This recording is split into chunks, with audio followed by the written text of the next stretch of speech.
Tippy time, my damies, Topcat here, and welcome back to the channel. Today we are back on our Arc Titan, and we are trying something a little bit different. We are going for a healing and resist build.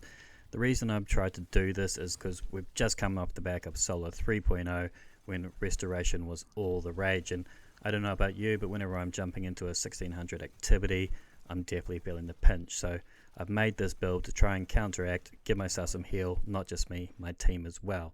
And so we're using the Precious Scars exotic helmet. The armor perk, Kintsugi, final blows from weapons with a damage type that match your subclass energy create a burst of healing around you. After reviving or being revived, you gain an aura that provides overshields to both you and nearby allies.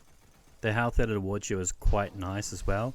It gives you 60 HP directly into your health bar, which is quite nice, and then instantly starts the healing process again. We're going to be pairing this up with two different types of resist bonuses as well, so not only can we tank the damage, when we finally get chipped down, we can just get a couple of kills and get that health bar right back up again. I've tried to make this build as versatile as possible, but there are definitely a couple of weapons that really shine on this. Tarnished Metal is one of these. It's a new 200 RPM scout rifle. You can get it from the Catch Crash, and it is so amazing because of the perk Volt Shot. Volt Shot is simple to use and so much fun. Simply get a kill, reload, much like you would a kill clip. Next hit is going to send out a massive jolt. Now we all know how much fun jolt is.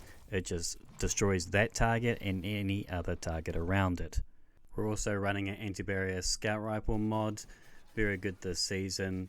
It's also really nice to have another Arc scout rifle that we can use. Like in Nightfalls and GMs in the past, like if you weren't lucky enough to have a good Eternal Blazon, an Arc scout rifle was kind of hard to come by. So this is a very good option when GMs come. I will definitely be using this thing. I'll pretty much be using this in most in-game activities where there are champions and the likes. But for dungeons and raids and things like this, I'll be running the Brigand's Law sidearm. This also comes with Volt Shot, and that's really important towards our build that we're crafting here. But the rapid fire nature of it is so good in those close encounters, and it's always nice having something that can just handle anything near you when you get pushed.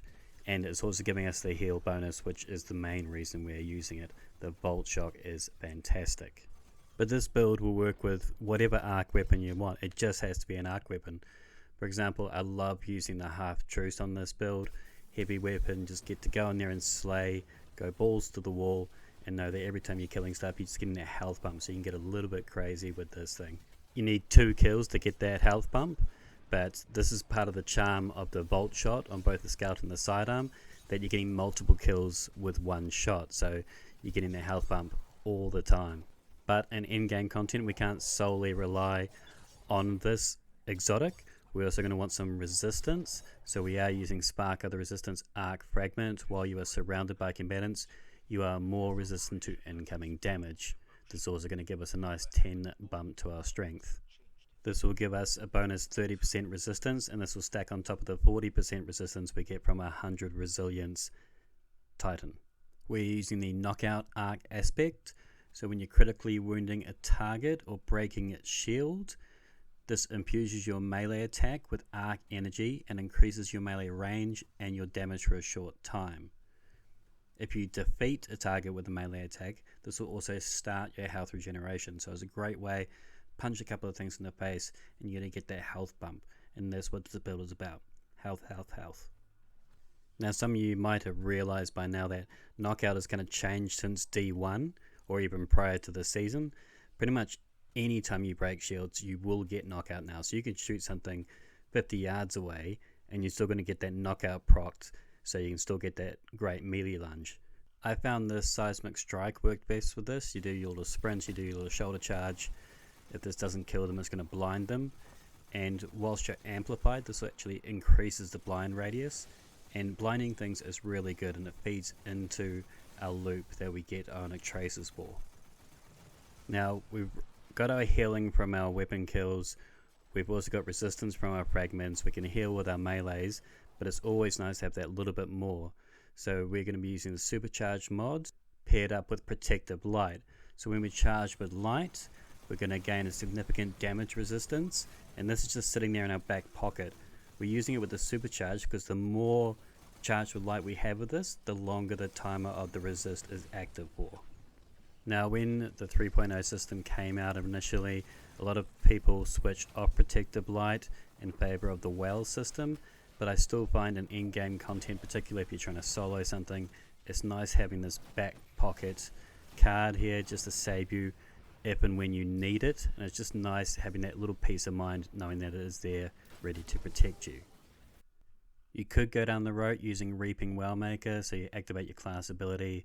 This is spawn Void Well, then you use the Well of Tenacity, and this will just give you a more powerful resistance than the powerful friends.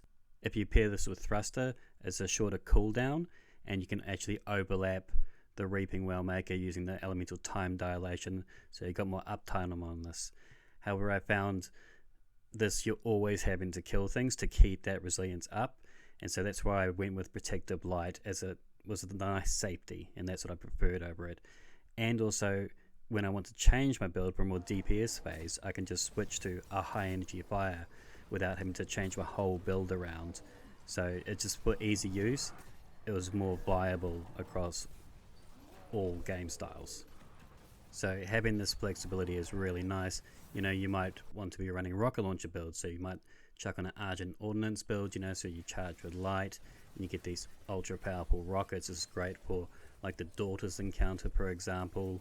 Or you might want to be running a sword build, you know, you chuck on Lucent Blade, that way you can do some mad deeps and some of the dungeon bosses, or the Deepstone Crypt axis, you know, so there's plenty of great options here that you can go ahead and use in this slot that you can just swap in and out without having to affect your build all that much. I would recommend the Pulse Grenade for this build. This grenade periodically damages targets within its explosion radius, and we're of course using this in conjunction with Touch of Thunder.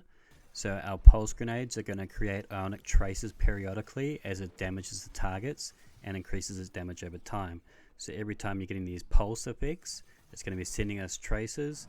It takes 4 traces for a standard arc class to get its abilities back, essentially. So 4 traces is going to give me another grenade back. And through the fragments and mods, you're pretty much guaranteed 3 traces. And if you're lucky, you know, in combination with another weapon, you might get a 4th trace as well. So it'll be a free grenade as far as I'm concerned. To pimp out these grenades even further, we are going to be using the arc fragment Spark of Magnitude. So your lingering arc grenades, in this case our pulse grenade, are going to have a couple more pulses, and we're going to be using Spark of Shock, and this is going to add Jolt to our grenades as well. And lastly, we're going to be using Spark of Ions. So when we defeat a jolted target, our grenades jolt. This is going to send out our ionic traces that we want. So this is twofold though. It doesn't just work with our grenades, it is also going to be working with our bolt shot weapons, our scout rifle and our sidearm. And this is what feeds us all that grenade energy. So we have a great offensive weapon that just keeps on looping, and arc weapons, free grenades, constant healing. It is a very, very good build. But please, if you only take one thing away from this video, try pairing the Brigand's Law with the Precious Scars. It is such a fun combination, and the whole essence of why I wanted to make this video in the first place. Bolt shot is amazeballs, and it just keeps you constantly healed. When it comes to your class ability, I've been falling in love with Thruster slowly but surely.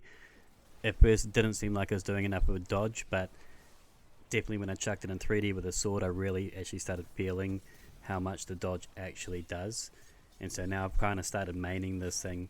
I often don't feel I use the shield all that often unless I was going for like a res, which, you know, is viable, but then the Precious Scars gives you the overshield on res, so you can get a little bit more daring when it comes to that. So I found the Thruster just my personal preference, but like I say, it is personal preference. Use whatever you like.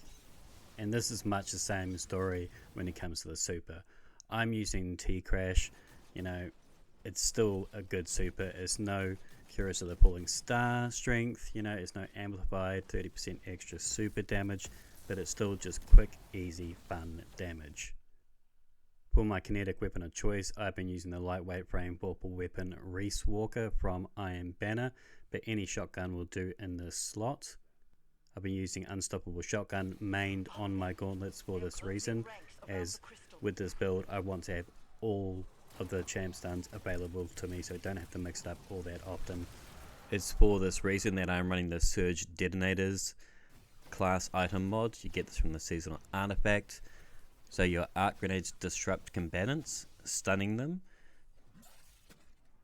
And I'm very happy with this mod. In previous seasons these have been a little bit iffy, but Bungie have finally got it right, and this is very, very reliable. And because of the ionic traces that we're running on this, we're getting them all the time. So in one room there might be several different overloads, and you can all but guarantee that you're going to have another grenade ready to go for when the next one charges at you, or when you decide to charge at it, because this is a supremely offensive build you have here. So we just shoot a couple of things, these are going to send ionic traces our way, and there we go, our grenade is topped up and ready to charge the next one. We do this in part because of that Spark of Ions fragment. When we defeat jolted targets, ionic traces are going to come our way, but we also have a mod called Trace Evidence on our class item. So defeating combatants affected by arc debuffs, this is Jolt and Blind, this also is going to spawn an ionic trace, and so this is what's just feeding us all that spare grenade energy, so you can just keep on spamming these things out. So you're never going to be short of an overload. You can rely on the grenade recharge of this build. Now, as I stated with this build, there's a lot of variables that we can change in the armor mod system, but I'll show you the base setup that we run.